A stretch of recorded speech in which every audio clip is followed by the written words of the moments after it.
नमस्कार दोस्तों, आप सभी का फिर से एक बार स्वागत करता हूं इस 2024 के previous year paper solution discussion की सीरीज में। हमारी इस वीडियो के अंदर हम स्टार्ट करेंगे इंग्लिश के सब्जेक्ट के डिस्कशन को, जो कि आपका 11th ऑफ सितंबर की शिफ्ट 1 में पूछा गया था। तो चलिए अपने इस डिस्कशन को आगे बढ़ाते हैं। इस वीडियो के डिस्क्रिप्शन में आपको इस कंप्लीट डिस्कशन की प्लेलिस्ट मिल जाएगी। तो अभी तक हमने जितने भी शिफ्ट के डिस्कशन को किया है उसे आप अच्छे से देख सकते हैं। चलिए हम शुरू करते हैं।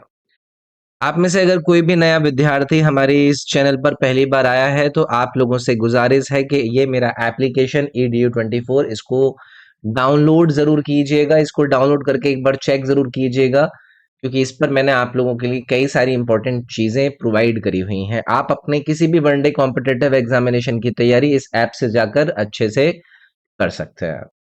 जैसे कि मेरे इस ऐप पर आपके एसएससी के एग्जाम्स में पूछे गए सारे के सारे जीएस के सवालों का कलेक्शन आपको मिलता है। आपको मेरे इस ऐप पर आज तक एसएससी के द्वारा कराए गए जितने भी एग्जाम हैं उसमें पूछे गए इंग्लिश के सवालों का कलेक्शन मिलता है क्विज फॉर्मेट में। तो ट्राई जरूर कीजिएगा। इसके बाद क्वांट और रीजनिंग के भी कोर्स मेरे इस ऐप पर मैं अपलोड करूंगा। इनके अलावा मेरे चारों ही सब्जेक्ट के कोर्सेज आपको वीडियो फॉर्मेट में मिल जाएंगे, और बाकी के आपके जितने भी एसएससी के एग्जाम हैं उनके उनकी टेस्ट सीरीज, रेलवे के एग्जाम की टेस्ट सीरीज, आपको बाकी के भी बहुत सारे इंपॉर्टेंट कोर्सेज आपकी तैयारी के दृष्टिकोण से आपको मिलेंगे। तो चलिए फिर हम अपनी इस क्लास के पहले सवाल को डिस्कस करना शुरू करते हैं। पहला सवाल, आपको इसमें क्या करना है, आपको ऑप्शन सेलेक्ट करना है जो कि करेक्टली एक्सप्रेस कर रहा है इस आपके दिए गए सेंटेंस को पैसिव फॉर्म में।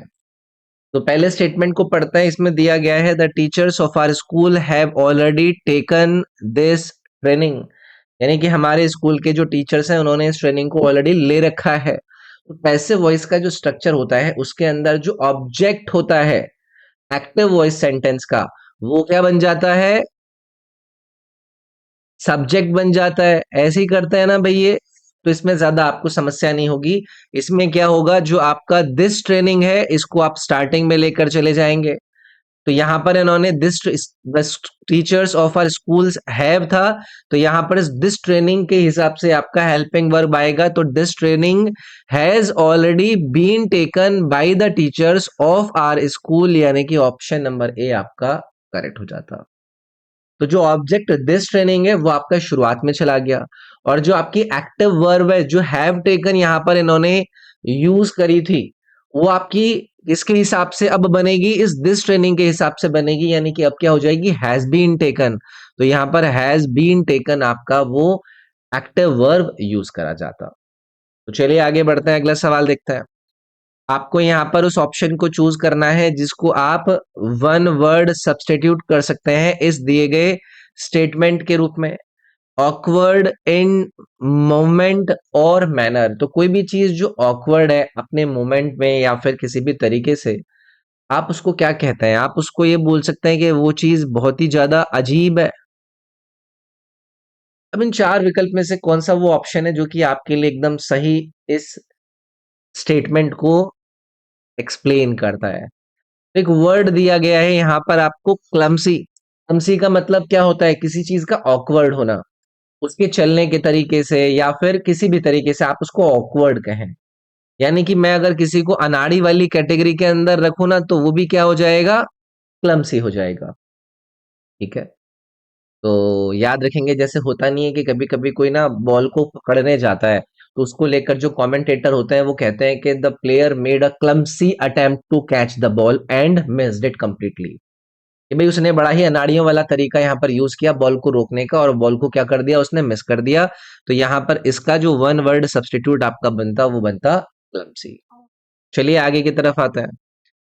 आपको एंटोनिम ढूंढना है। अच्छा पीछे हमने और कौन से, अच्छा और भी वर्ड है, एक बार बाकी के और भी वर्डों को यहाँ पर हम देख लेते हैं। एक वर्ड यहाँ पर दिया गया है आपको, क्लाउनिश। क्लाउनिश का मतलब क्या होता है, जब कोई व्यक्ति बिहेव करता है बहुत ही ज्यादा फनी वे में, मस्तीखोरी करता है, बड़ा ही मस्खरा होता है, तो उसको हम कहते हैं क्लाउनिश।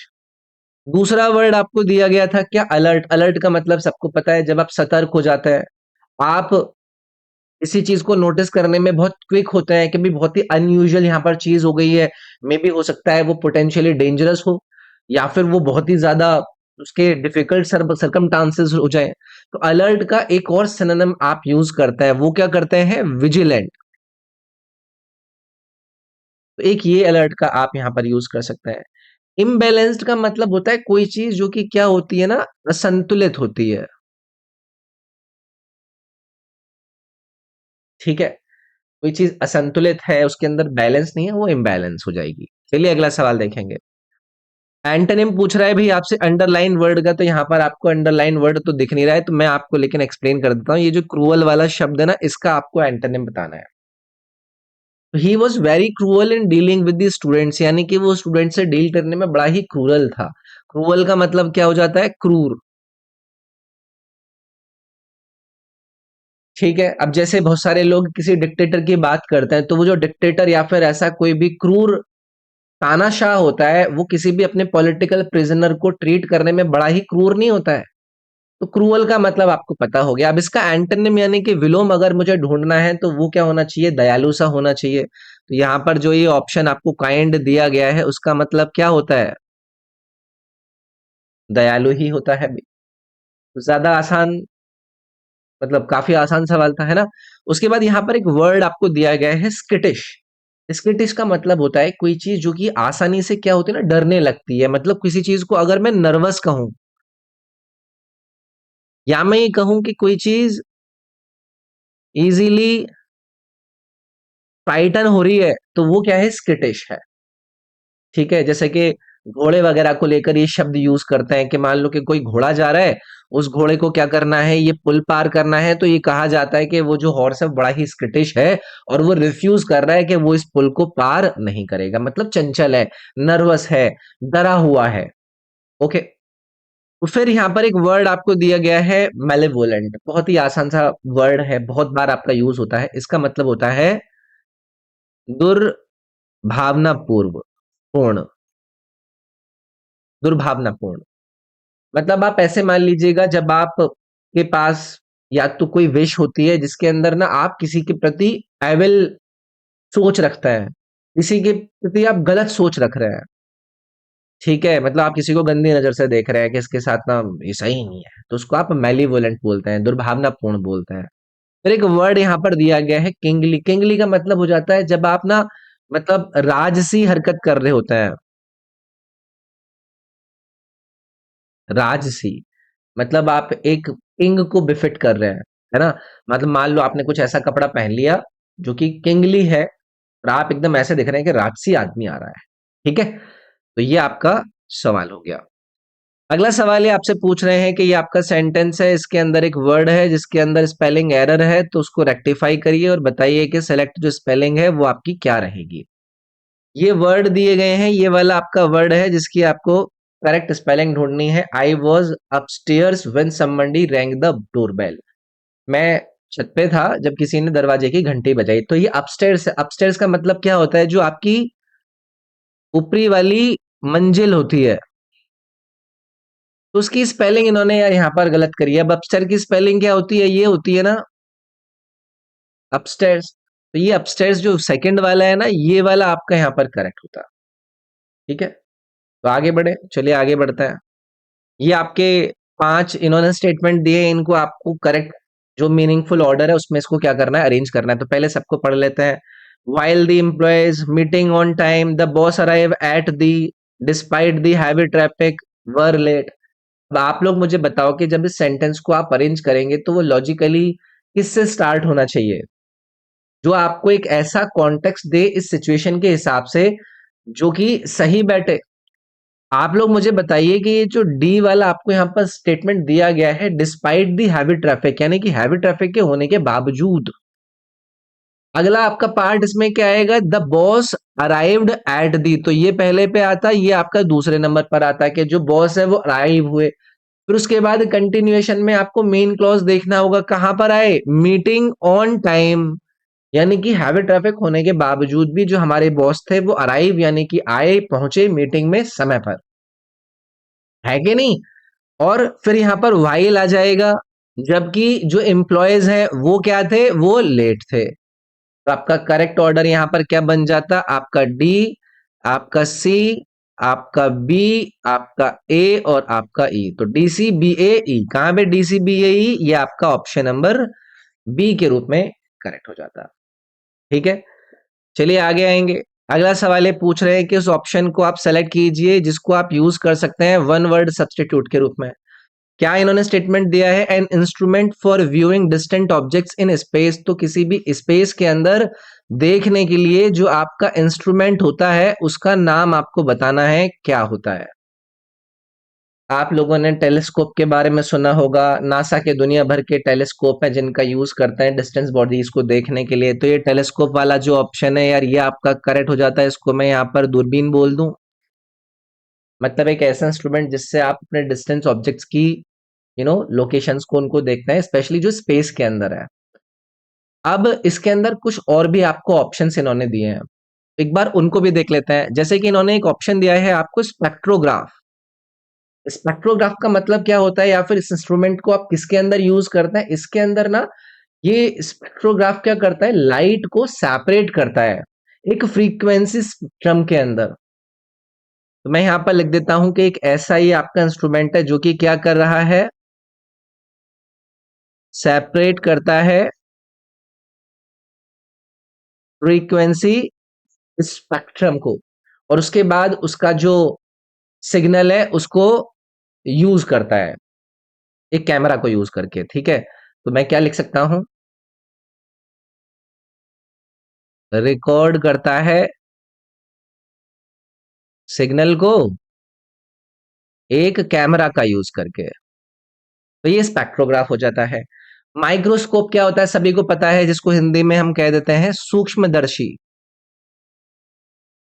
मतलब एक ऐसा इंस्ट्रूमेंट जिसको आप बहुत ही छोटे ऑब्जेक्ट्स को देखने के लिए यूज करते हैं, जैसे कि जो बॉडी के सेल्स यानी कि कोशिकाएं वगैरह होती हैं उनको हम देखने के लिए इस माइक्रोस्कोप को यूज करते हैं, क्योंकि हम इसको अपनी नेकेड आई से देख नहीं पाते। बायनोकुलर्स के बारे में आप सभी को पता है, ये आपका एक ऑप्टिकल इंस्ट्रूमेंट होता है जिसके अंदर आपके क्या होते हैं, लेंसेज होते हैं, और ये किसी चीज को जूम इन करके देखने के लिए यूज होता है, डिस्टेंट ऑब्जेक्ट्स को देखने के लिए यूज होता है। तो याद रखेंगे सारे के सारे वर्ड। चलिए आगे की तरफ आएंगे। अगेन फिर से आपको कुछ यहाँ पर वर्ड दिए गए हैं, इनको आपको अरेंज करना है और इसका एक मीनिंगफुल ऑर्डर निकालना है। तो पहले सबको पढ़ते हैं। He had to take the bus, his friend who used to give to his office because he had him a lift, was on vacation, never learned to drive। तो इसके अंदर ना कुछ ऐसी फीलिंग नहीं आ रही है कि उसका फ्रेंड बस और वो ऑफिस जाता था, उसको लिफ्ट ली, वेकेशन था, उसने कभी ड्राइविंग नहीं सीखी, कुछ इस तरीके की फीलिंग आ रही है ना। तो जिसके अंदर जो सेंटेंस को आप लॉजिकली स्टार्ट करेंगे वो किससे करेंगे, आप इसी से करेंगे, he had to take the bus. क्योंकि इसके अंदर जो आपके इस स्टेटमेंट का एक्शन है, जो सब्जेक्ट इसके अंदर एक्शन कर रहा है वो उसको इंट्रोड्यूस कर रहा है। He had to take the bus to his office, to his office because he had, यानी कि हम इसके अंदर क्या प्रोवाइड कर रहा है, ये रीजन बता रहा है कि इसने बस को क्यों लिया। तो he had to take the bus to his office because he had never learned to drive, उसने कभी चलानी नहीं सीखी थी। और ये इस स्टेटमेंट से ई वाले से आपको एडिशनल इंफॉर्मेशन मिल रही है कि जो सब्जेक्ट है उसको गाड़ी चलाने की इनेबिलिटी, उसको नहीं आती है गाड़ी चलानी। Never learn to drive and his friend who used to give him a lift was on vacation, उसका जो मित्र था जो उसको लिफ्ट दिया करता था वो वेकेशन पे था। तो ये आपका चौथे नंबर पर आएगा और ये आपका पांचवें नंबर पर। तो आपका क्या बन जाएगा, ए सी ई बी डी, ए सी ई बी डी, ए सी ई बी डी, यानी कि जो बी वाला विकल्प है भाई वो आपका इसमें करेक्ट हो जाता। चलिए आगे आइए। Select the most appropriate synonym, यानी कि पर्यायवाची आपको बताना है अंडरलाइंड वर्ड का। अंडरलाइंड वर्ड है आपका यहाँ पर ओवर स्टंग। एक मिनट रुकिएगा, एक मिनट आप इसको आंसर कीजिएगा।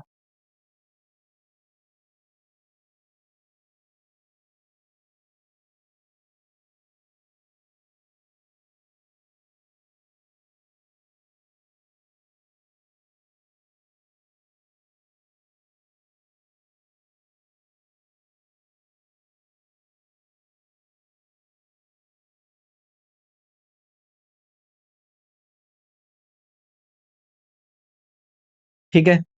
एप्रोप्रिएट सिनोनिम आपको बताना था, अंडरलाइंड जो वर्ड है वो है आपका overstung. She was overstung before her dance performance. Overstung का मतलब क्या होता है? जब आप बहुत ज्यादा क्या हो जाते हैं, टेंस हो जाते हैं, एक्सट्रीमली, मैं आपको टेंस कह सकता हूं, मतलब बहुत ज्यादा आपको तनाव हो जाता है कि आपका जो काम होने वाला है उसका रिजल्ट को लेकर आपको एंजाइटी होती है, स्ट्रेस होता है। तो यहाँ पर स्टेटमेंट आपको क्लियर है, वर्ड का मतलब आपको पता चल गया, अब इसका सिनोनिम आपको बताना है कि इसका पर्यायवाची क्या बचेगा। तो ये जो नर्वस वाला वर्ड दिया गया है, इसका आपका सिनोनिम बन जाएगा ना, नर्वस मतलब कोई भी व्यक्ति जो कि क्या हुआ है, घबराया हुआ है। ये फोर्थ वाला जो ऑप्शन इन्होंने दिया ये आपका करेक्ट हो जाएगा। अब देखो यहाँ पर तीन वर्ड आपको और दिए गए हैं, जैसे कि किन्होंने वर्ड दिया है आपका प्लेसेड। इसका मतलब क्या होता है? कोई भी व्यक्ति जो कि बहुत ज्यादा क्या होता है ना, शांत होता है, वो आसानी से ना मतलब अपसेट नहीं होता है। तो मैं यहाँ पर लिख देता हूँ, नॉट इजीली अपसेट। इसको ज्यादा ना आप छेड़छाड़ नहीं कर सकते, बहुत ज्यादा पीसफुल व्यक्ति होता है। तो जैसे कि मैं आप लोगों से कहूं कि अगर कोई दोपहर का समय समय है और आपको एक ऐसे परफेक्ट स्पॉट की जरूरत होती है, तो आप कहाँ पर जाएंगे? आप लेक पर जाएंगे। तो ऐसी लेक्स को रेफर करते हुए कहा जाता है कि वो बहुत ही ज्यादा प्लेस्ड लेक थी, जहां पर आपको शांति मिल रही थी। ठीक है जी। उसके बाद एक वर्ड यहाँ पर आपको दिया गया है, काम, शांत, जहां पर आप अपनी कोई भी नर्वसनेस की फीलिंग को शो नहीं कर रहे हैं, आप किसी भी एंगर को शो नहीं कर रहे हैं, या फिर आप अपने स्ट्रॉन्ग इमोशंस को यहाँ पर शो नहीं कर रहे हैं। तो आप बहुत ज्यादा काम हैं, आप शांत हैं। चीयरफुल का भी मतलब क्या होता है? जब आप प्रसन्न हैं, मतलब आप इतने ज्यादा प्रसन्न हैं, इतने ज्यादा ऑप्टिमिस्ट हैं कि आपको नोटिस कर पा रहे हैं लोग, है ना। जैसे कि एग्जाम्पल के तौर पे ऐसी लड़कियों को कहा जाता है जो कि पार्टियों के अंदर जाती हैं, तो लोग उनको कहते हैं कि she is really cheerful and full of energy at the party. ठीक है। तो ये आपका हो गया, तो यहाँ पर आपका फोर्थ वाला जो ऑप्शन था वो करेक्ट हो जाएगा। चलिए अगला सवाल देखेंगे। आपको एंटोनिम यहाँ पर बताना है, और वर्ड जो आपको दिया गया है वो दिया गया है फॉरबिड। फॉरबिड का मतलब क्या होता है? किसी से मना करना। किसी को अगर आप फॉरबिड कर रहे हैं तो मतलब आप क्या कर रहे हैं, उसको किसी चीज को अलाउ करने को रिफ्यूज कर रहे हैं, ये सो दैट कि वो ना कुछ फालतू की चीज ना कर दे। जैसे कि स्कूल वगैरह वालों को लेकर यूज करते हैं हम एक स्टेटमेंट, वो जो स्कूल है ना, वो स्कूल मना करता है कि आप अपने स्कूल के अंदर फोन वगैरह यूज ना करें। तो ये लिखा रहता है ना कि using of cell phones is forbidden.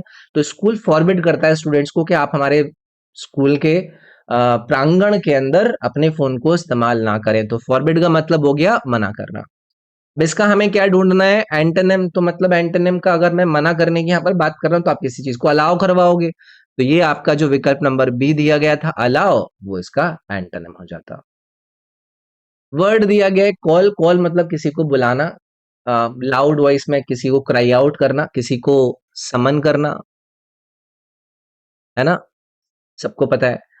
Prohibit का मतलब क्या होता है? प्रोहिबिट का मतलब होता है किसी को प्रतिबंधित करना।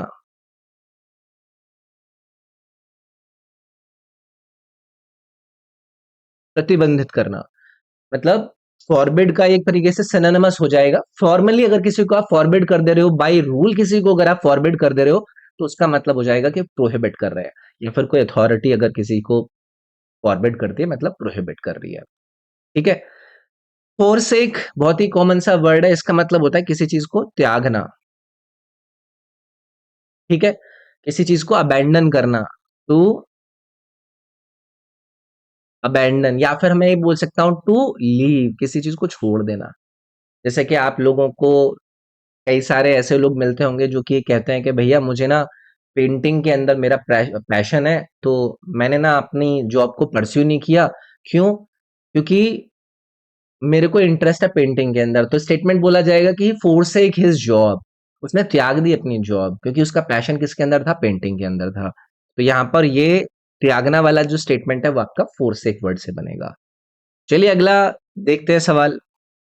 Substitute the underlined word segment with most appropriate EDM. यहाँ पर जो स्टेटमेंट दिया गया है इसमें अंडरलाइंड शब्द मैं यूज कर देता हूं। आपका ये है, यहाँ पर दिया ही नहीं गया यार।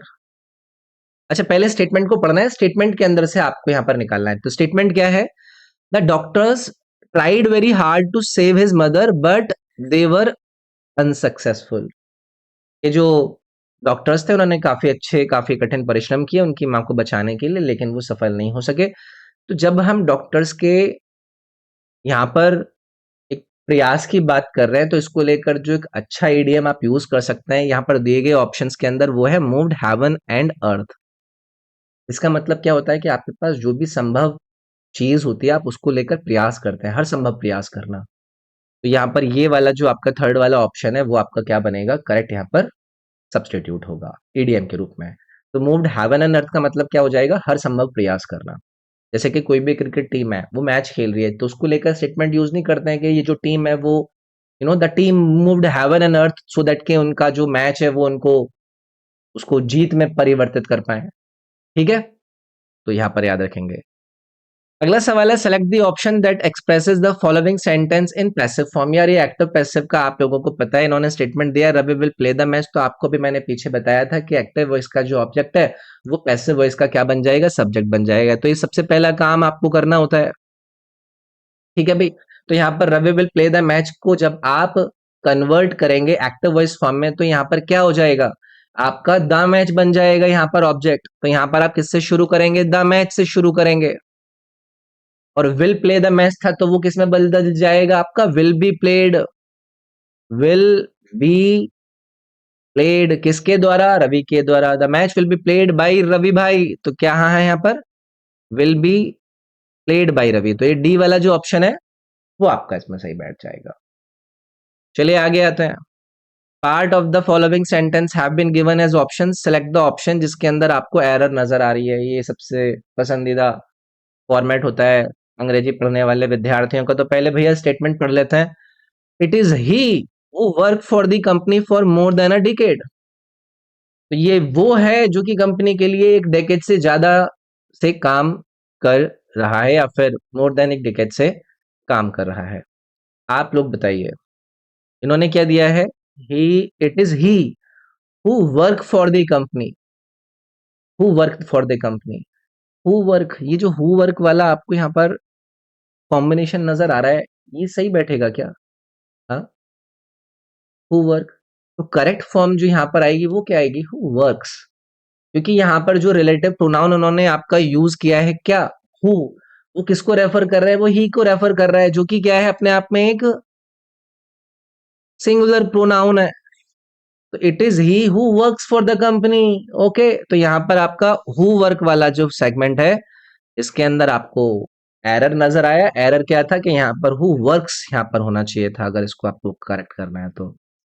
ठीक है, क्यों करना है, रिलेटिव प्रोनाउन हु जो कि रेफर किसको कर रहा है, ही को, और ही आपका क्या था, एक सिंगुलर नाउन था। चलिए आगे बढ़ते हैं। करेक्ट सिनोनिम आपको बताना है, और वर्ड आपको जो दिया गया है वो दिया गया है फटीग। फटीग का मतलब क्या होता है, थकान। थकान मतलब आपके अंदर एक्सट्रीम टायर्डनेस आ जाना, जिससे कि आपको मेंटल और आपका जो फिजिकल इलनेस है वो आपको फील हो। जैसे कि बहुत सारे लोग होते हैं दिन भर मैराथन करके आते हैं, और उसके बाद वो आपका आकर फटीग फील करते हैं, और उनको फिर जरूरत होती है कि उनको रेस्ट करना पड़े। तो इसका सिनोनिम क्या हो जाएगा, आपको यहाँ पर वर्ड दिया गया है टायर्डनेस। ये भी क्या है, ये भी थकावट ही है आपकी, है कि नहीं। तो इसमें ज्यादा इसमें परेशानी नहीं होनी चाहिए किसी को भी सिनोनिम का पता लगाने। बाकी के ऑप्शन देख लेते हैं। एक वर्ड दिया गया है मिशन। मिशन का मतलब क्या होता है, कि इंपॉर्टेंट असाइनमेंट है जो कि कैरी आउट किया जाता है पॉलिटिकल, रिलीजियस या फिर किसी भी कमर्शियल पर्पस के लिए। जैसे कि मून पर भेजना है, तो एस्ट्रोनॉट्स को किस पर भेजा जाता है, मिशन पर भेजा जाना जाता है, क्योंकि उनको एक इंपॉर्टेंट असाइनमेंट दिया गया है उनके उस कमर्शियल मिशन, मतलब कोई कमर्शियल ऑब्जेक्टिव को पूरा करने के लिए। एक वर्ड दिया गया है भाई यहाँ पर आपको, ओबीस। ओबीस का मतलब क्या होता है, मोटा, जो कि आप हो सकते हैं। ठीक है, तो अगर कोई भी व्यक्ति बहुत ज्यादा ग्रॉसली फैटी है, किसी को मैं अगर ओवरवेट बोल रहा हूं, तो वो क्या है, ओबीस है। जैसे कि डॉक्टर किसी को एडवाइस करते हैं कि भैया थोड़ा बहुत लूज कर लीजिए अपना वेट, अदरवाइज दिक्कत हो जाएगी, क्योंकि वो व्यक्ति क्या था, मोटा था, वो ओबीस था। तो उसको एडवाइस किया कि थोड़ा सा वेट लूज कीजिए। एक वर्ड दिया गया है यहाँ पर आपको, वाइगर। वाइगर का मतलब क्या होता है, किसी के अंदर जोश होना, फिजिकल स्ट्रेंथ और किसी की गुड हेल्थ होना, जिसको कहा जाता है वाइगर। याद रखेंगे इन सारे के सारे वर्ड को। चलिए आगे की तरफ बढ़ते हैं। अगला है the following sentence has been split into 4 segment, identify कीजिए कि ग्रामेटिकल एरर कहां पर है। तो अगेन आपका फेवरेट वाला सवाल आ गया। स्टेटमेंट को पढ़ेंगे, the Windows violent banged during the stormed yesterday. यार देखते ही पता चल रहा है। अब यहां पर आप मुझे बताओ कि the Windows violent banged during the storm yesterday, ये जो दूसरा वाला भाग है वायलेंट बैंग्ड, ये जो फोर मतलब इसमें जो चार ऑप्शन है इसमें ये आपका चौथे नंबर पर दिया गया है, उस पर भी ध्यान दीजिएगा। तो एडवर्ब यहाँ पर ये यूज कर रहे हैं, वो यूज होगी ना, इन्होंने एडजेक्टिव को यूज कर लिया वायलेंट को, जबकि होनी क्या चाहिए, एडवर्ब फॉर्म यूज होनी चाहिए, यानी कि वायलेंटली। तो भैया कल तूफान आया था और तूफान आने की वजह से जो खिड़कियां थी वो वायलेंटली क्या हुई, फड़फड़ा रही थी। ठीक है, तो यहाँ पर आपका करेक्ट आंसर क्या आ जाता है, वायलेंटली। तो इसीलिए आपका ये जो फोर्थ वाला सेगमेंट है इसके अंदर एरर थी। एरर क्या थी वो भी मैंने आप लोगों को बताया। तो जो एडजेक्टिव होती है वो क्या डिस्क्राइब करती है, या फिर वो मॉडिफाई किसको करती है, एक नाउन को मॉडिफाई या डिस्क्राइब करती है ना, जो कि यहाँ पर कौन था, एक वायलेंट स्टॉर्म था। और जो एक एडवर्ब है वो किसको डिस्क्राइब या फिर मॉडिफाई कर रही है, को वर्ब को डिस्क्राइब या फिर मॉडिफाई कर रही है। एक एडजेक्टिव को करती है, किसी दूसरी एडवर्ब को कर सकती है। जैसे कि यहाँ पर जो विंड है वो कैसे चल रही थी, वायलेंटली ब्लो कर रही थी। ठीक है जी, चलिए आगे आएंगे। Select the most appropriate synonym of the given word. आपको वर्ड यहाँ पर दिया गया है एडवर्सिटी। एडवर्सिटी का मतलब होता है कठिनाई। जैसे कहते नहीं है कि ना कि भाई कोई महिला है, उनको किसी बहुत ज्यादा कठिन सिचुएशन को फेस करने के लिए किसकी जरूरत पड़ी, करेज की जरूरत पड़ी। तो ऐसे कहते हैं कि she showed great courage in the face of adversity. कठिनाई के समय में इस महिला ने बहुत ज्यादा करेज दिखाया। तो एडवर्सिटी का मतलब होता है कठिनाई। अब इन्होंने इसका सिनोनिम पूछा है कठिनाई का, तो यहाँ पर एक वर्ड आपको दिया गया है मिसफॉर्चून। मिसफॉर्चून का भी मतलब क्या होता है, किसी का दुर्भाग्य। ठीक है, ठीक है, बैड लक होना किसी का, किसी भी अनलकी इवेंट का हो जाना, मिस फॉर्चून हो जाना था, मतलब वो चीज क्या है उसके लिए कठिन रही। तो ये एक दूसरे के क्या हो जाएंगे, सिनोनिमस हो जाएंगे। उसके बाद यहाँ पर एक वर्ड दिया गया है प्लेजर। प्लेजर का मतलब क्या होता है भाई, सुख, है क्या नहीं, एक फीलिंग हैप्पी सेटिस्फेक्शन की और एंजॉयमेंट की। सक्सेस का मतलब सबको पता है, सफलता जो कि आपको मिलेगी अगर आप पढ़ेंगे ध्यान से। यानी कि कोई भी, अगर आपने किसी भी एम को प्राप्त कर लिया, किसी पर्पस को आप जो करना चाहते थे उसको अकम्प्लिश कर लिया, तो आपको क्या मिल गई, सक्सेस मिल गई। एडवांटेज का मतलब भी क्या हो जाता है भाई, लाभ ही हो जाता है। तो ये भी आपका आसानी था। ठीक है, आगे बढ़ते हैं। अगला सवाल आपसे पूछ रहा है select the most appropriate option that can substitute the underline word in the given system, I mean given sentence. यहां पर इस वाले स्टेटमेंट को मैं अंडरलाइन कर देता हूं। तो स्टेटमेंट क्या पढ़ कहता है, our legal system must frame proper legal rules for juvenile criminals. आपको क्या बर करना था, इसको सब्स्टिट्यूट करना था। स्टेटमेंट को दोबारा से पढ़ेंगे, our legal system must frame proper legal rules for juvenile criminals. आप लोग मुझे बताइए कि जो ये वर्ड जुवेनाइल है इसका मतलब क्या होता है, यंग पर्सन्स, जो यंग लोगों से रिलेटेड है, ये किशोरों से संबंधित है कि नहीं। और जो यंग है वो किसको रेफर कर रहा है, जो कि अपनी अर्ली स्टेज ऑफ लाइफ के अंदर हो, जो अभी ओल्ड नहीं हुआ है, युवा है। तो हम ये इन्फर कर सकते हैं कि जो एप्रोप्रिएट वर्ड है यहाँ पर वो क्या हो जाएगा, वो यंग आएगा, यंग क्रिमिनल्स। ठीक है, समझ रहे हो, क्योंकि जुवेनाइल का मतलब ही क्या हो जाता है, फिर यंग पर्सन हो जाता है। तो यहाँ पर आपका ये जो पहला वाला ऑप्शन दिया गया है वो इन्होंने क्या दिया, यंग दिया है। तो उससे आप इसको रिलेट कर सकते हैं, सब्स्टिट्यूट कर सकते हैं। बाकी के ऑप्शन देख लेते हैं। यहाँ पर एक आपको वर्ड दिया गया है डॉटेज। डॉटेज का मतलब क्या होता है, जब आप किसी मूर्खतापूर्ण अवस्था में होता है, मतलब एक ऐसी आपकी लाइफ का पीरियड चल रहा है जहां पर कोई भी व्यक्ति क्या हो चुका है, ओल्ड और वीक हो चुका है, डॉटेज। जैसे कि एग्जाम्पल के तौर पर कहा जाता है कि in his dotage he became very forgetful and dependent others. मतलब इसने अपनी ऐसी सिचुएशन कर ली कि इसको मतलब चीजें याद ही नहीं रहती थी और ये दूसरों पर हमेशा डिपेंडेंट रहता था। सीनाइल एक अच्छा वर्ड है जिसको यहाँ पर इन्होंने यूज किया है, ये भी वृद्ध से संबंधित है। ये एक ऐसी चीज से रिलेट करता है, एक ऐसे गुणों से संबंधित है जो कि ओल्ड एज को शो करता है, जहां पर उनकी जो कॉग्निटिव एबिलिटीज होती हैं वो तरीके से खत्म होने लगती हैं। ओल्ड का मतलब आप समझते ही हो। ठीक है, चलिए अगला देखते हैं। Select the option that can be used as a one word substitute for the underline group of words in the following sentence. क्या दिया गया, पहले एक बार स्टेटमेंट को पढ़ लेते हैं। Despite recent superficial moves towards political reconciliation, Libya remains in the grip of a blood-stained, corrupt military exclusive circle of people with a common purpose। तो ये जो अंडरलाइंड वर्ड है ना, वो है exclusive circle of people with common purpose. इसको one word substitute आपको करना है। अब आप लोगों को पता है कि इस स्टेटमेंट के अंदर कुछ ऐसी सिचुएशन है जिसके अंदर यू नो लीबिया के कुछ पॉलिटिकल रिकंसिलिएशन की बात हुई थी, जिसके अंदर उनकी जो करप्ट मिलिट्री है उसको लेकर ये शब्द यूज करना चाह रहे हैं, एक रेफरेंस देना चाह रहे हैं। तो एक वर्ड यहां पर आपको दिया गया है क्लिके।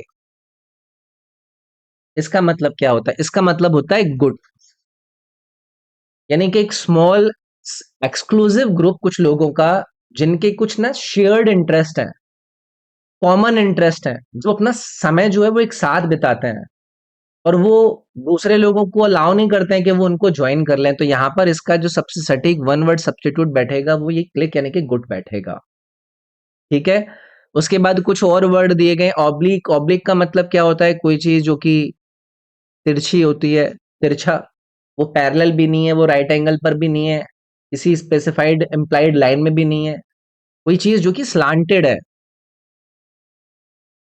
स्लांटेड है, तो इसको आप ऑब्लिक के अंदर लेते हैं। ठीक है, ये बहुत ज्यादा यूज होता है आजकल। जैसे कि कोई आक्रोश प्रकट कर रहा है, तो मतलब वो क्या प्रकट कर रहा है? पीके प्रकट कर रहा है, एक ऐसी फीलिंग ऑफ इरिटेशन जो कि आपके अंदर भरी हुई है अपनी प्राइड को लेकर। ठीक है, जैसे कि कई सारी महिलाएं ऐसी होती है ना, वो टशन में किसी भी मीटिंग को छोड़कर चली जाती हैं क्योंकि उनको क्या हो गया? पीके हो गया है, क्योंकि उनके आइडिया को क्या कर दिया गया? डिसमिस कर दिया गया। उसकी प्राइड के अगेंस्ट में कोई भी काम अगर किसी मीटिंग के अंदर हो गया, तो मीटिंग के अंदर उस महिला ने इस प्रकार से अपने आप को फिट किया, एक पीके के रूप में, एक आक्रोश महिला के रूप में। एंटीक के बारे में आपको पता ही है, कोई चीज जो कि पुरानी होती है, एंटीक होती है, एक कलेक्टेबल ऑब्जेक्ट जिसका यू नो मतलब काफी एज्ड होता है। ठीक है, आगे आते हैं। Identify the incorrectly spelled word in the following sentence and select the correct spelling from the given options. तो यहाँ पर आपको जो वर्ड करेक्ट स्पेल्ड करना है वो करना है एक्विंटेंस। पहली चीज, एक्विंटेंस का मतलब क्या होता है? तो याद रखिएगा, परिचित। कहते नहीं है एक्वेंटेड विद, किसी चीज के, किसी के जैसा, किसी के पहचानने वाला।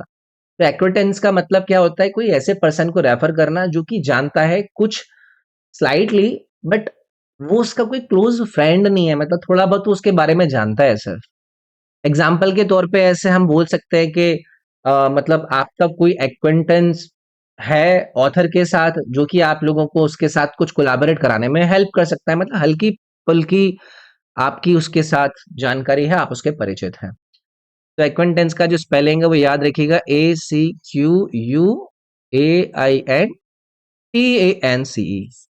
ये स्पेलिंग रहेगा। तो ये जो आपका बी वाला ऑप्शन है भाई, ये इसमें करेक्ट सेट बैठ जाएगा। ठीक है, चलिए आगे आ जाइए, अगला वाला सवाल देखते हैं। इन्होंने कहा है कि मोस्ट एप्रोप्रिएट ऑप्शन आप अंडरलाइन सेगमेंट का ढूंढिए इस आपके दिए गए स्टेटमेंट में। तो अंडरलाइन शब्द कहां पर है भैया? लेड अवे अ ट्रेजर, किधर लिखा हुआ है लेड अवे? ये रहा, laid down a treasure of substantiation. तो पहले एक बार स्टेटमेंट को पढ़ लेते हैं। Charles Darwin is renowned for his book on evolution, जिसका नाम है on the origin of species, which laid down a treasure of substantiation that evaluation occurs and projected a mechanism that is natural selection for how it does so। Charles Darwin के बारे में कहा गया है कि इनकी जो बुक एवोल्यूशन पर थी, जिसका नाम इन्होंने दिया, तो इस बुक ने क्या किया? कई सारे आपको सब्सटेंशिएटेड रीजंस बताए कि एवोल्यूशन कैसे होता है, किस मैकेनिज्म पे ये काम करता है, क्या वो नेचुरल सिलेक्शन यूज करता है, और करता है तो कैसे करता है। तो ये जो लेड डाउन वाला इन्होंने स्टेटमेंट यूज किया है, लेड डाउन और ट्रेजर ऑफ सब्सटेंशिएशन, यहाँ क्या ये सही है क्या? ये सही नहीं है, ये लेड आउट अ होगा, laid out a treasure of substantiation. Laid out का मतलब क्या होता है? जब आप किसी चीज को एक्सप्लेन कर रहे हैं, एक्सप्लेन कर रहे हैं, ठीक है, आप किसी चीज को प्रेजेंट कर रहे हैं, क्लियरली किसी चीज को बताना चाह रहे हैं। लेट डाउन का मतलब लेटा थोड़े ना रहा है आपको कि लेटा के बताऊंगा मैं तेरे को, ठीक है। तो यहाँ पर करेक्ट ऑप्शन आपका क्या बन जाता है? Laid out a treasure of substantiation. ये ऑप्शन नंबर 3 यहाँ पर करेक्ट बनता है भाई, ठीक है। चलिए अगला सवाल देखते हैं। Select the most appropriate meaning इस गिवन ईडीएम का आपको बताना है। क्या दिया गया है? Hit the nail on the head, ये वाला ईडीएम ये पूछते रहते हैं यार, ये रिपीट कर करके। क्या मतलब होता है hit the nail on the head? इसका मतलब होता है जब आप एक्यूरेटली यू नो आइडेंटिफाई कर लेते हैं या फिर किसी चीज को एक्सप्लेन करते हैं, किसी चीज को सही ढंग से पहचानना या फिर समझ लेना। हाँ मेरे समझ में आ गया, मेरे समझ में आ गया है, ठीक है। तो होती नहीं है कुछ महिला जो कि कहती हैं कि जो टीम की सक्सेस है वो किसकी वजह से? उनके हार्ड वर्क की वजह से है। और ये पहचानने में सक्षम हो गई कि हाँ ये मेरी जो टीम है ये बड़ा अच्छा काम करेगी, तो इस महिला ने क्या कर लिया, कह भी दी कि भाई मेरी टीम टीम की हेल्प थी, मेरी टीम ने मेरी मदद करी है, लेकिन खुद को भी ये क्रेडिट दे लिया कि हाँ देखो मैं इस चीज को पहचान पाई थी कि ये मेरे को हेल्प करेंगे। तो इसने क्या कर दिया? Hit the nail on the head कर दिया, किस किस चीज को पहचान लिया कि टीम मेरी हेल्प करेगी। तो दे हैव एक्यूरेटली आइडेंटिफाई और एक्सप्लेन्ड समथिंग। तो ये डी वाला जो ऑप्शन है भाई, ये इसके अंदर करेक्ट बैठ जाएगा। चलिए आगे बढ़ते हैं और अब आएंगे आपके 5 क्लोज टेस्ट के सवाल। पहले एक बार आपके इस पैसेज को एक बार पढ़ लेते हैं। क्या है ये? आजादी Ka Amrit Mahotsav is an by the government of India to celebrate and remember 75 year of independent and the beautiful story of its people, culture and achievements. This Mahotsav is to the people of India who have not only been instrumental in bringing India this far in its evolutionary journey, but also blank the power and potential to realize Prime Minister Narendra Modi's dash of activating India 2.0, fueled by the spirit of Atmanirbhar Bharat. The former journey of Azadi Ka Amrit Mahotsav began on 12 March 2021, beginning a dash to our 75th anniversary of independence and will finish a year later on 15 अगस्त 2023। देखो जब हम silently ऐसे passage को या फिर किसी भी इस प्रकार के बड़े क्लोज टेस्ट को पढ़ते हैं तो हमें आइडिया लग जाता है कि इसके अंदर क्या हो रहा है। आजादी के अमृत महोत्सव पर बात हो रही है, 75 ईयर्स ऑफ इंडिपेंडेंस को सेलिब्रेट कर रही है भारतीय सरकार। नरेंद्र मोदी जी के इस महोत्सव को सेलिब्रेट करने को लेकर वाहवाही हुई है। कब ये लॉन्च हुआ है, भारत के अंदर क्या क्या चीजें इसने जगाई हैं, उन सभी पर बातें कर रहे हैं। तो चलो फिर एक एक करके हर ऑप्शन को इसके अंदर हम पिक करना शुरू करते हैं। पहला इन्होंने कहा है कि select the most appropriate answer for blank number 1। Blank number कहां पर है? आजादी Ka Amrit Mahotsav is N what bye the government of India. क्या वो एसोसिएट, ऑब्लिगेशन, इनिशिएटिव या फिर अकल्ट? तो यार आप मुझे बताओ कि इन 4 विकल्प में से इस पैसेज के अंदर से आप क्या निकाल पा रहे हैं? आप सेलिब्रेशन की बात कर रहे हैं जो कि भारतीय सरकार ने इनिशिएट किया है 75 ईयर ऑफ इंडिपेंडेंस को मार्क करने के लिए और इंडिया के अचीवमेंट्स को ये हाईलाइट कर रहा है। इनिशिएटिव यहाँ पर सबसे ज्यादा अच्छे से फिट होने वाला ऑप्शन नजर आ रहा है ना। तो आजादी Ka Amrit Mahotsav is an initiative हम यहाँ पर लिखेंगे, इनिशिएटिव। कोई दिक्कत तो नहीं? आगे बढ़े, चलिए आगे आइए। ये आपका 22वां सवाल आ गया। मैंने पहले यहाँ पर ना लिख लेता हूं इनिशिएटिव। इसमें आपको ब्लैंक नंबर 2 में अप्रोप्रिएट आंसर भरना है भाई। यहां पर है अप्रोप्रिएट आंसर 2 वाला statement. This Mahotsav is what to the people of India who have not only been instrumental in bringing India this far. मतलब आपको समझ में आ गया कि यहाँ पर बात हो रही है कि ये जो महोत्सव है वो भारत के लोगों के लिए कुछ है। क्या है? रिफ्यूज्ड, डेडिकेटेड, विथ होल्ड या फिर एलिनिएटेड। अब आप लोग मुझे बताओ कि इस पैसेज के अंदर आपको किसका जिक्र मिल रहा है कि ये जो महोत्सव है वो भारत के लोगों के लिए कुछ मीनिंग रखता है। तो जो सूटेबल वर्ड इन 4 में से आपका सबसे सटीक निकल कर आ रहा है, जो रिफ्लेक्ट कर रहा है कि ये इवेंट हमें ऑनर देता है, हमें हमारे लोगों को रिकॉग्नाइज कराता है, वो क्या है? वो डेडिकेटेड नहीं है कि भाई this Mahotsav is dedicated to the people of India. अभी जो बाकी के वर्ड है जैसे रिफ्यूज्ड है, रिफ्यूज का मतलब जब आप किसी को ऐसा इंडिकेट करते हैं कि भाई आप किसी चीज को करना नहीं चाहते हैं। विद होल्ड का मतलब क्या होता है? विद होल्ड का मतलब होता है जब आप किसी चीज को कुछ देने से मना कर देते हैं कि जाओ मैं आपके कॉन्टेक्स्ट से अलाइन नहीं करता हूं, मैं नहीं देता आपको। उसके बाद ये एलिनिएटेड एक वर्ड इन्होंने यूज किया था जिसका मतलब था कि जब आप बहुत ज्यादा आइसोलेटेड फील होते करते हैं। तो भारत के लोग आइसोलेटेड थोड़ी ना फील कर रहे थे, यहाँ पर किसी चीज को दिखाने के लिए वो अनविलिंग थोड़ी ना दिख रहे थे, तो यहाँ पर डेडिकेटेड वाला ऑप्शन आपका सटीक बैठ जाता। आगे आइए भाई, अगला है तीसरे ब्लैंक नंबर के अंदर आपको भरना है। तो यहां पर तो आ गया भाई इनिशिएटेड, यहां पर आ गया आपका डेडिकेट। तीसरा कहां पर है? Been instrument in bringing India this far in its evolutionary journey but also what the power and potential to realise. तो ये पैसेज आपको क्या बता रहा है कि जो लोग हैं भारत के, उनके अंदर पावर और पोटेंशियल है कि वो प्राइम मिनिस्टर के विजन को रियलाइज कर सकें। तो सुटेबल वर्ड बनेगा वो क्या? कंक्लूड बनेगा, पजेस बनेगा, क्लैरिफाई बनेगा या ऑब्टेन बनेगा? तो क्या यहाँ पर जो वर्ड को हम ढूंढ रहे हैं वो ये इंडिकेट नहीं कर रहा है कि जो लोग हैं उनके अंदर ऑलरेडी ये पावर और पोटेंशियल है? तो आप किसको यूज करेंगे अगर आपके अंदर ऑलरेडी पावर और पोटेंशियल है? पजेस को। तो ये जो बी वाला ऑप्शन है ये वाला आपका सटीक बैठता है, जो कि आपके इस पैसेज के कॉन्टेक्स्ट से अलाइन कर रहा है। ठीक है, चलिए आगे आइए। ये है आपका सेकंड लास्ट सवाल है इस आपके शिफ्ट के इंग्लिश के क्वेश्चंस का। चौथे नंबर में क्या आएगा? Narendra Modi's of activating India 2.0 fuelled by spirit of Aatmanirbhar Bharat. तो भाई इस पैसेज के अंदर किससे ये रिलेट कर रहा है? प्राइम मिनिस्टर नरेंद्र मोदी जी का जो गोल है इंडिया की प्रोग्रेस को लेकर, उससे। तो जो सबसे सटीक नाउन इसके अंदर आपका चीज को रिफ्लेक्ट करेगा, फॉरवर्ड थिंकिंग प्लान को रिफ्लेक्ट करेगा, उनकी एस्पिरेशन को रिफ्लेक्ट करेगा, वो क्या करेगा? ये जो वर्ड दिया गया है vision, Narendra Modi's vision of activating India 2.0 fuelled by spirit of Aatmanirbhar Bharat. ठीक है, और ये है आपका इस क्लोज टेस्ट का अंतिम सवाल। ये है आजादी Ka Amrit Mahotsav began on 12 March 2021 beginning a what to our 75th anniversary of independence. तो किसके बारे में बात कर रहा है पैसेज? ये बात कर रहा है एक टाइमलाइन के बारे में, जो कि 75th एनिवर्सरी भारत के इंडिपेंडेंस तक आपको लेकर आ रहा है। तो जो वर्ड यहाँ पर आना चाहिए वो किसके बारे में बात करेगा? पासिंग टाइम के बारे में, जो कि उस पासिंग टाइम के बाद हमें एक सिग्निफिकेंट इवेंट तक लेकर जाएगा। तो क्या एलोकेशन, ब्रेकडाउन, काउंटडाउन क्या आएगा? तो काउंटडाउन आएगा ना भाई, beginning countdown, beginning a countdown to our 75th anniversary of this independence. तो ठीक है, तो ये था भाई आपका डिस्कशन इन 25 सवालों का, जो कि इस 11 सितंबर की शिफ्ट नंबर 1 में आप लोगों से पूछे गए थे। अगर इन 25 सवालों के डिस्कशन में आप लोगों को 1% का भी लाभ हुआ हो तो इस वीडियो को आप लाइक जरूर कर दीजिएगा।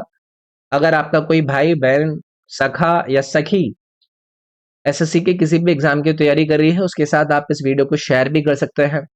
अच्छा, ये तो चलो बहुत बढ़िया बात होगी आपके लिए। इस वीडियो के डिस्क्रिप्शन में ये पूरे के पूरे डिस्कशन की सीरीज है, उसके प्लेलिस्ट का लिंक डला हुआ है। वहां से आप सारे के सारे जो शिफ्ट के डिस्कशन है उनको अच्छे से एक ही लिंक के जरिए देख सकते हैं। ये मेरा एप्लीकेशन है जो कि आपकी स्क्रीन पर आपको नजर आ रहा होगा, EDU24 इसका नाम है। इस पर आपकी तैयारी कराने के लिए सारा कंटेंट अवेलेबल है। इसको डाउनलोड करके ट्राई जरूर कीजिएगा। अगर आप आईफोन यूजर हैं तो आप लोगों को डाउनलोड करना है क्लास प्लस, और क्लास प्लस ऐप को डाउनलोड करने के बाद आपसे वो ORG कोड मांगेगा, उसमें डालना है आपको MQNTC। तो आपका ये जो EDU24 है वो आपके आईफोन के अंदर भी आ जाएगा। ठीक है, इस ऐप के ऊपर ये मेरे कंप्लीट जो आज तक के एसएससी के जीके के सवाल हैं उनको क्विज फॉर्मेट में मैंने दिया हुआ है। लगभग 20,000 से ज्यादा सवाल है इसके अंदर। ये इंग्लिश का आपका कोर्स है, इसमें भी लगभग 20,000 से ज्यादा आपके चैप्टर वाइज, टॉपिक वाइज आपके सवाल मैंने अपलोड करे हुए हैं। ऐसे ही क्वांट और रीजनिंग के भी अपलोड होंगे कोर्सेज थोड़े टाइम में। तो अभी फिलहाल के लिए ये दो हैं आपके। फिर ये 4 कोर्सेज हैं जो कि आपकी तैयारी के लिए अवेलेबल हैं। हर आपके एसएससी एग्जाम की टेस्ट सीरीज अवेलेबल है, हर आपके आरआरबी एग्जाम की टेस्ट सीरीज अवेलेबल है, current affair, static GK, computer और बाकी के भी मल्टीपल कोर्सेज आपको इस ऐप पर मिल जाएंगे। इस वीडियो में आपके लिए इतना ही रखते हैं, मिलता हूं आपसे अगली वीडियो के अंदर। ध्यान रखिएगा अपना। Thank you, take care, bye bye.